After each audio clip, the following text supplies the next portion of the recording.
Okay, welcome everyone on this glorious Super StarCraft Sunday. I'm Chill. We are here to watch the round of 16, day 4 in the PokerStrategy.com TSL. Joined as always, I'm with day 9. Oh, I'm ready for some intense battles, hopefully similar to the likes of yesterday. You pumped, my friend Chill? Yeah, I mean, just referencing yesterday's games, I mean, this was the first one we saw go the distance to Game 5 with White Raw and Cabal. I don't know if I want to spoil that. I assume everyone on the stream watched that yesterday. Some good games there. And we also saw JF show that he truly is in form, taking down Ghosty Terran, Artosis' Mexican, I don't know what to say, like, adopted StarCraft son. So that was actually an incredible game. I assume everyone saw that as well. If you haven't seen those games, you need to watch these games and then go watch those games. Yeah, I mean, what was so impressive to me about the games we saw yesterday is not only were the games long. I mean, we've seen so many 3-0s, because some player will let his nerves get to him, but all the players now we're seeing they're past that. The games aren't just long, where we see really solid play, but really dynamic, intense games. I mean, in particular on the Protoss vs. Protoss, there were drops happening all over the place, huge, big attacks. We even got to see some crazy short games where Micro and Cheese and people counterattacking each other. I mean, I was really blown away with, Ghosty Terran's ability to function under pressure in that second series yesterday. Yeah, and I believe the quote was something along the lines of "No Terran in the world, including Flash, can live 2 gates in the main when he goes gas before barracks." But we saw that proven wrong. Those were some amazing games. Hopefully, we'll be as lucky today. Let's go ahead and throw up today's matches. We're going to talk about match 2 first. Just to let you know, we have a huge match coming up with Braddock against Mondragon. So that's going to be coming up second. But first, we're going to be starting off with Castro against Rhett. And we'll take a look at today's map order. We have Fighting Spirit, followed by Destination and Outsider. And then, if necessary, Tornado and Andromeda. Yeah, I mean, for the most part, positions in Zerg vs. Zerg are going to play a really huge role. I mean, there's a lot of weird stuff that can happen on a map like Tornado with all sorts of like early expanding and or whether you're close to your opponent or how you sort of sneak around. And I like the fact that we're beginning on Fighting Spirit as the first map because it's a pretty typical map. You have a nice little gas natural right there. It's a pretty small choke to defend from Zerglings. But what I think is going to be most interesting is how players take advantage of the fact that there are 4 starting positions on Fighting Spirit. I don't know if people are going to be early expanding and taking that sort of risk. It can be really dangerous to try to 12 hatch without knowing your opponent too well. Right. Let's not get too much into it until we introduce our players today. So, the first match, Castro against Rhett. Let's go ahead and throw up Castro's screen on there. Castro, a Peruvian player, maybe everyone knows this or maybe they don't, but Peruvian players have a little bit of a reputation for being cheesy. Castro definitely began his career that way, but he's moved beyond that. He's shown he has actually a very strong late game, and he's not afraid to take it to there. So when Castro first came onto the scene, he was kind of known as the Zergling all-in guy, but he's definitely gone past that now. Taking a look at his stats, he was seeded 7th, and his big result, WCG Peru first. That's a pretty big result. There's a lot of talent in Peru in the StarCraft scene. And we're seeing here, Zerg vs. Zerg is actually his best matchup. He's winning 2 out of 3 in that, with 34 wins and 17 losses at the A level, which is very good for ZVZ, which is often referred to as a coin flip at that level.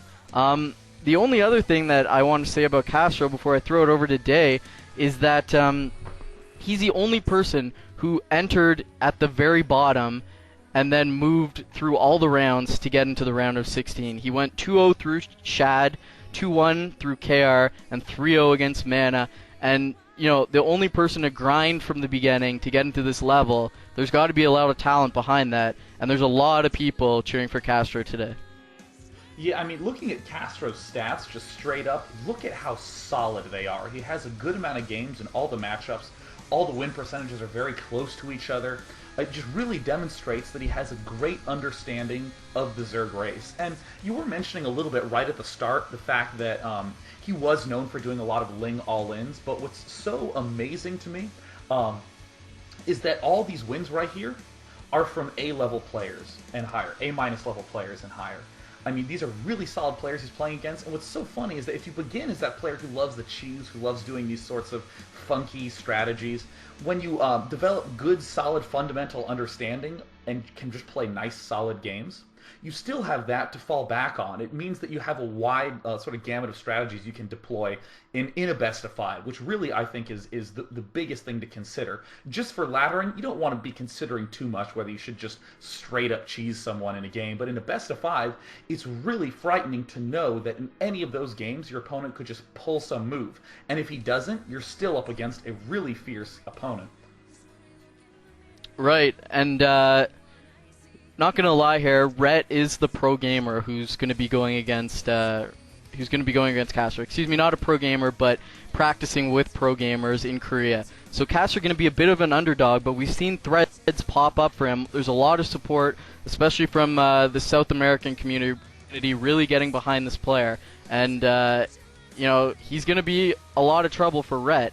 If we go ahead and throw Rhett's screen on there, I mean, this is a guy everyone knows. He's been in Korea for a few months, now just getting back to the Netherlands.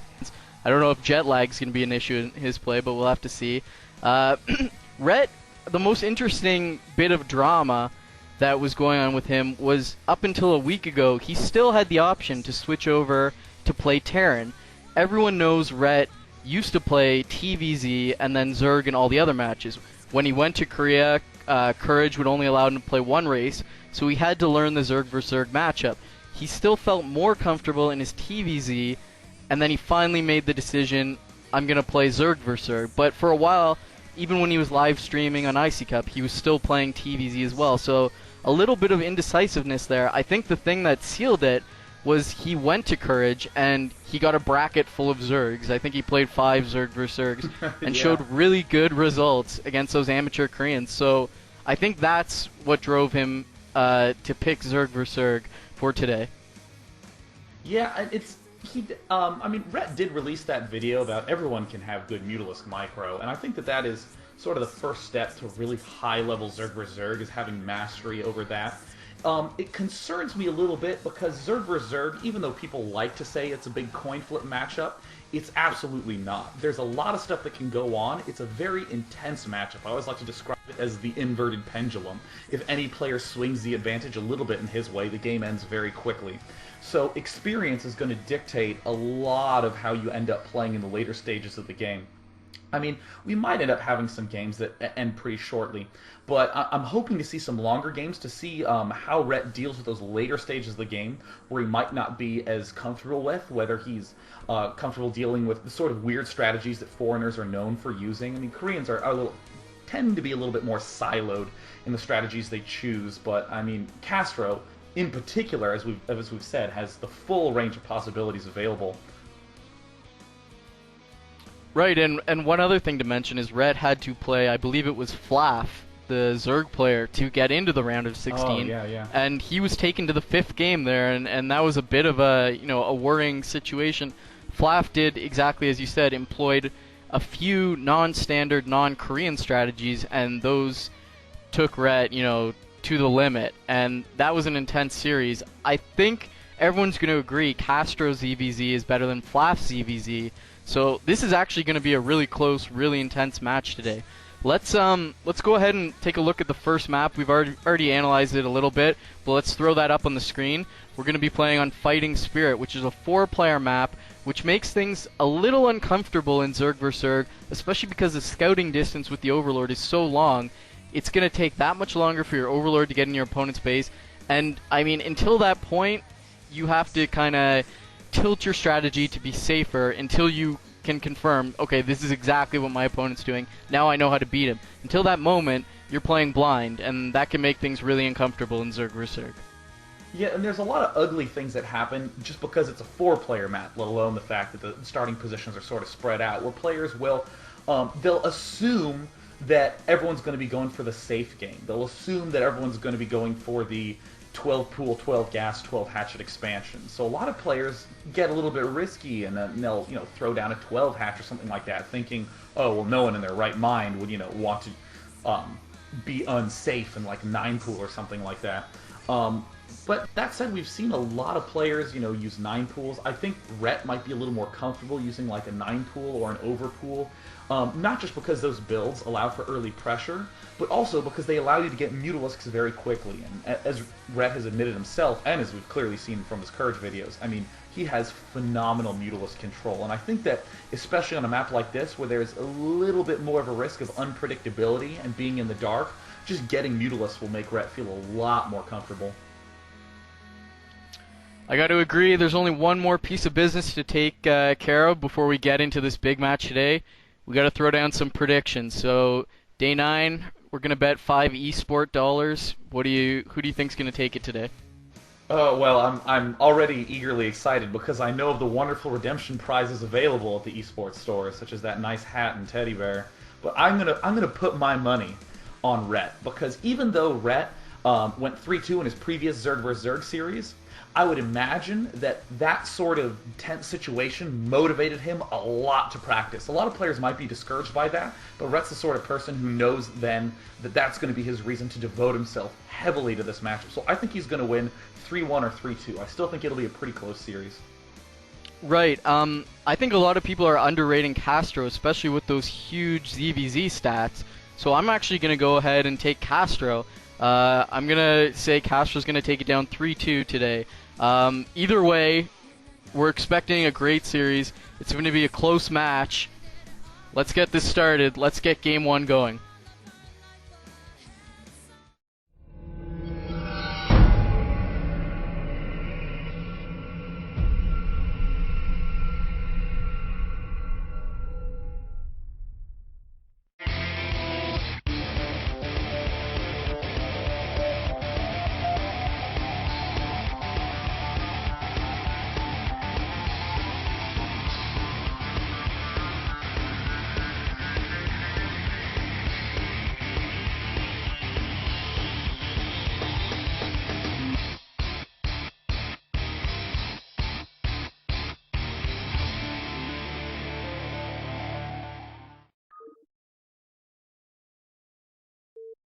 And here we are on game 1. We have Rhett versus Castro, Zerg vs. Zerg in the TSL PokerStrategy.com round of 16. So here we go. Rhett, under his new LLL tag, is the red Zerg at the top right, and we have Castro untagged at the bottom right in the orange Zerg. Yeah, I was a little surprised to see Rhett's new name because I've known him as Eastro Rhett for quite some time. I've known him as TOT Rhett, but now he's LLL Rhett. Do you by any chance know what that LLL stands for? I know it's this esports team, the Lowland Lions, and he's actually the only StarCraft player on there. I don't know if they're famous for Counter-Strike, but it's some other big esports game. Maybe they're trying to break into the StarCraft scene, but I feel a little sad for the lonely guy. Yeah, well, I mean, I'm always happy when I see people branch out. I just wanted to make sure that it wasn't actual mountain lions who were just rooting for Rhett and that sort of thing, which I think would also be good because other animals I think should branch into esports too. We see Rhett spawning in the top right position. Neither player going for any sort of 9 pool or any sort of super rush. Both players just building their overlords right away, except Rhett, as you mentioned beforehand, Chill, Rhett's going to get a little bit of an edge because he did in fact scout in the proper direction right off the bat. Right, and that's such a big deal at the start of the game because as you lean safer, you give your opponent more of an advantage. I mean, that's pretty obvious. If you're building defensive structures and you don't need them, well, then you've wasted money. So when Rhett's Ovi gets in there, he's going to be able to see exactly what's going on. And I'm a little surprised by this. Game 1, Rhett going for a 12 hatch at the expansion. That's typically risky play. This might be related to what you said. He expects there's not going to be a 9 pool, and it's going to pay off for him. We see a 12 hatch, 11 pool, or excuse me, a 12 pool, 11 extractor from Castro. This is going to put him behind a little bit, but it's not something that good Mutamicro or good kind of Zergling gambits can't bring you back from. Yeah, and there's 2 things I want to mention right now about Rhett's play already. So, first of all, notice the Overlord scouting pattern. Both players sent their first Overlord so that it would get to another main's natural. That's really important to do because you want to be able to have your Overlord not only see if your opponent's early expanding, but also see if there's Zerglings coming out. But the second Overlord of Rhett went straight for another main. I prefer if that second Overlord angles out a little bit, because if you're doing this sort of strategy he's doing, you know you need to be spotting Zerglings that are coming in early on. So that, in my eyes, feels like a little bit of that lack of experience I was mentioning. On the other hand, if you look in Rhett's main, look at this beautiful spawning pool placement. That is exactly where you want to be placing it to make sure that you can place some spore colonies to be okay. So it does look like Rhett's Zerg vs. Zerg has come a long way. So here we go. We have Castro spawning 6 Zerglings, sending 1 just to scout, and we notice he's got the Overlord speed, or excuse me, the Zergling speed coming now, and he's doing the build, yeah, Overlord speed before lair. That's a very high level build. Critical play, yeah. So he's got only 2 on gas, and that's actually the typical build when you want to get lair. If you keep 3 on gas, then you're gonna have too much gas and not enough minerals to morph that lair. So we see now he sees the 12 hatch, a lot of Zerglings coming from Rhett, and the lair timings are actually going to be very similar. Rhett's lair is actually going to be faster, but his Zergling speed's slower. So there is going to be a little bit of a timing where Castro might have a few less Zerglings, but he's going to have speed, and he's going to have to do damage to try to get back into the game. Yeah, and I mean, Rhett already has that larva advantage up. And look, bringing a drone safely to his front. Let's see how Castro's going to do this. Look at that. Oh, that's so beautiful. That one Zergling darts in and messes up Rhett's line. But that Zergling is going to... Ooh, it doesn't fall. All right, well, one of Rhett's Zerglings... one of Castro's Zerglings are in Rhett's base. But Rhett's going to be more than able to deal with that.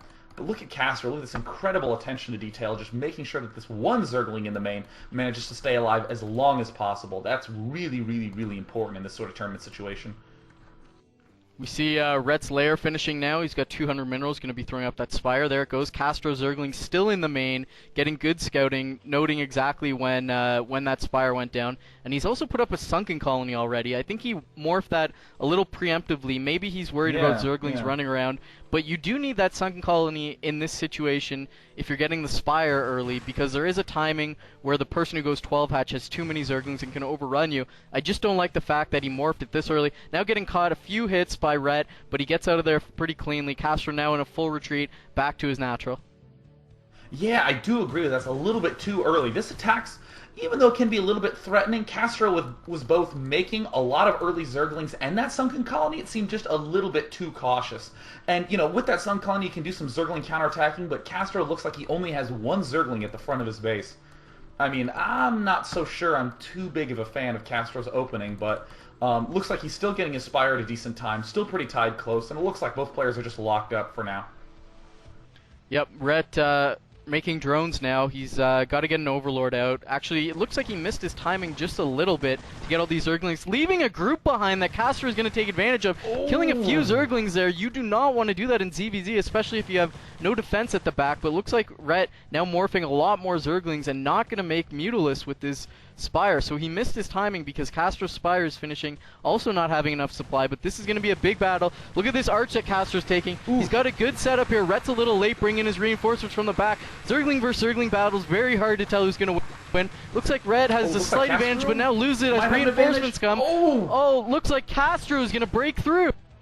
I cannot believe that Castro managed to break through that. Leaving that Zergling group behind was huge. And look at the Zerglings sprinting right in there, pushing the drones upwards so that way he can take out the Spire a little bit more easily. I don't know if the Spire is going to be able to stay alive. I mean, the Mutalisks are almost done. Oh, looks like Rhett might barely be able to defend it. Oh, let's see if he can pull it through. Yeah, Castro now reinforcing very quickly. He just wants to keep these Zerglings alive while he can send other Zerglings to the natural. Looks like Rhett knows that he's got 2 Mutalisks there, but these Zerglings in the main still forcing the drones to run around. Rhett's lost a few drones. I like that the Zerglings aren't committing to anything. Castro just wants to take out the natural. It's heavily under siege. Nothing there to defend. It's going to go down very easily, scourging the Mutalisk. Rhett now forced to recall the 3 Mutalisks from his main, but looks like he decides to just let it go, and the natural is fallen, and Castro has taken a dominant lead in Game 1. Well, Castro still only has one guy in the geyser. He just only put two back in there. So if you look at it right now, Rhett is way ahead in the gas battle, even though Castro still has this expansion up. If Rhett can hold on just a little bit longer, Rhett might be able to rely on that Mutalisk micro just to pull through. But the micro on the drones is a little bit off, losing a drone here and there. There's a second drone falling right now, and Zerglings are still pouring out of Castro's base, sprinting towards Rhett, just trying to end this game right now. Right, Rhett needs to get some control of his ramp, and then he can put his Mutalisk to work. At this point, he's just forced to be defensive, slowly getting more Mutalisk. I mean, that's nice, but Castro can slowly build up, continue attacking, keep Rhett pinned in his main. Looks like Rhett decides to move out. A bit of a blunder there when the Zerglings sneak right in. One hero Zergling getting 2 drone kills. It looks like Rhett is about 4 or 5 draw. Another one going down. Rhett needs to do something to get control of his mineral line and get back and put some pressure back on Castro, or else these Zerglings are going to keep him pinned in his main until he's dead. Yeah, I mean, if he just makes a sunken colony right now, he has a lot of freedom to move out. Oh, look at these Zerglings heading right up into Rhett's main. Rhett just might sack all his drones and go for the good old no-drone victory here in Zerg vs. Zerg. I mean, look at this. The Mutalisk of Rhett going straight into the main. There's some Scourge chasing after it, but if you look at Castro, he is dead broke on gas. Rhett might be able to do some serious damage and end the game here. Right, I believe there was a Winners League game that was similar to this. It was Baxter against, I believe it was Zero. Zero sacking all his drones, but he just had enough mutas to kill all the drones of, or excuse me, Baxter had no drones and then killed all the drones of Zero and still had Mutalisk alive. So that's the situation we may be looking at. Rhett running all his drones. He's got enough Mutalisk that he's basically killed all the drones of Castro. Castro morphing all Zerglings and Scourge. Rhett killing one Scourge. Second Scourge hits. Looks like drones getting killed by the Sun Colony. A bit of a blunder there. Rhett's got to go home and defend his main. Let's see if drones are coming out. One drone coming out of the egg from Castro. Looks like one at the natural, so he's still got minerals. He's got to come back and defend all his buildings before he gets eliminated. Oh my god, the layer goes down. Rhett with the good old no-hatch build in Zerg vs. Zerg. And look how many Zerglings Castro has. If you go back to Castro's main, 2 drones mining and the third one producing. No more drones for Rhett at all. Rhett needs to keep this main alive, and I don't know if he's going to be able to. I mean, he's pretty much obligated to build some Scourge right now, just with that remaining larva, if he can manage to pull that off in time. I think that would be his one key, is to make some Scourge, maybe put pressure on his opponent however he can, but I mean, that's the only way he can spend his money right now. Oh, there's that one larva left. I'm staring right at it, up here at the top right. If that larva, if he can just build it into Scourge, come on, Rhett, build it into Scourge. Oh my god, it does fall. But it looks like down here at the natural of Castro, 2 Mutalisks are starting to advance in, and not enough gas for Scourge. Oh my god! It looks like Castro is dead broke on gas and is just running his drones around. Yeah, I can't emphasize how close this game is. It looks like it's, you know, a lot of people would assume it's over for Rhett, but this one Mutalisk killing the drones, Castro has to finish, but the Zergling's defending the main. Looks like he's going for the Spire, but he's not going to be able to kill the Extractor too. Rhett may get the old Extractor victory here as the Spire goes down, but only 2 Zerglings left. Rhett recalls his other 2 Mutalisks. Looks like there's 2 drones in the main for Castro. He's trying to get enough for Scourge, but there's how many mutas left? There's 4 mutas. He's not going to be able to do it. It looks like Rhett is going to take this game. Oh my god. I mean, I've occasionally seen the good old no drone win in Zerg vs. Zerg, but look at this. Is Rhett actually just going to win with just an Extractor? No workers, no larva, no hatch, just 4 Overlords and 5 Mutalisks. This is an unbelievable... This is game 1. Jesus. Good Oh my game. god, there's a GG. Wow, what a game to get us into this series. Oh my god. I mean, what's your take on that unbelievably sweet experience for game 1? This is one of those games where you lose it and you go, oh my god, how did I lose that? I mean, in retrospect, obviously hindsight is 20/20, but if Castro spent some of those 400 minerals he had on a single spore colony, you would have won the game. But, you know, in the heat of battle, that's just something that doesn't come up. And, I mean, I feel for Castro, but Rhett showing his really, really good decision-making and Mutalisk micro. And, I mean, if you have good mutas in ZVZ, that's like 90% of the battle right there. I mean, it's kind of funny to think about that there were really 2 mistakes that either side made in that match that made it so dramatic. I mean, initially, it was the fact that Castro made that sunken colony a little bit too early and was a little bit too cautious, so he didn't quite have a good economy. and which of course came back to bite him in the ass later in the game, when all those Mutalisks were up for Rhett. But then Rhett accidentally left that control group of Zerglings outside the front of Castro, which almost cost him the game right there. It was a huge swing back, Rhett losing almost all his drones, but just the fact that Castro didn't quite have the economy he wanted. I mean, you mentioned a spore colony, but I mean, even think if there were 2 or 3 extra drones that could have mined, an extra 100 gas, those Scourge could have been pivotal for defending that early attack. Right, and as you said, there was only one drone on gas. I think that was actually probably a blunder. I mean, at that point, Castro was attacking with Zerglings, but he had a pretty healthy economy going on. I think if he looked back, he would have realized he didn't need that many minerals, and as we said, his minerals spiked up to 400. Probably would have given it all back to have a little more gas, a little more Scourge, and who knows how the game would have come out had he followed that line of thinking. So Rhett takes down Game 1 in an incredible match. We're going to move on now and look at a very, very famous ZVZ map. We're going to go on to map number 2, which is Destination. I absolutely love Destination as a map. There's a big variety of options you have on this map. I mean, a lot of players are going to steer clear from the 12 hash with the expansion just because it's so easy to spot. I really feel like the entire range of possibilities in Zerg vs. Zerg are available on Destination. I do think, though, that probably given Rhett's overall style, I think he might be favoring a little bit more of the safer, just one basing, getting a gas very early and teching towards Mutalisk. I'd probably even put the same on Castro. This is one of those maps that really favors just solid management of your Mutalisks and getting a lot of gas and controlling key places on the map. Right, right. I've seen a lot of Rhett's play, especially ZVZ play when I was in Korea with him. I know he does like to do that build where he gets just enough Zerglings to defend his natural, then go lair, get his expansion hatchery. So kind of a 12 pool, 12 hatch expansion build. I know he was favoring that a lot.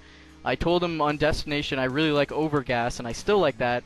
But on this map, I would like to see Castro kind of abuse the knowledge that he has of Rhett and just go for a 12 hatch expansion. It's not safe, but I think it's going to be safe against Rhett. Yeah, it's kind of fun to see. Rhett is actually the player that took the big gamble in Game 1 by 12 hatching straight away, and Castro doing the slightly more safe, more stable 12 pool, 12 gas, 12 hatch build. And it's always interesting because in any other matchup in StarCraft, you play the build that you've planned. But after what you see in Game 1, especially in this matchup, you're just so tempted to change your plan as Castro or as Rhett based upon what you've seen your opponent do. And I think Destination is kind of funny to be like the second map in the series, because that's a map that I really think that having a solid practice build might be a little bit better than coin flipping. But then again, both players might know that, and both of them might do some sort of funky, risky build like the 12 hatch you described. Oh man, I think we're ready to get this going. After that first game, my arms are getting nerd artosises all over them. So let's get this game going. Let's start game 2.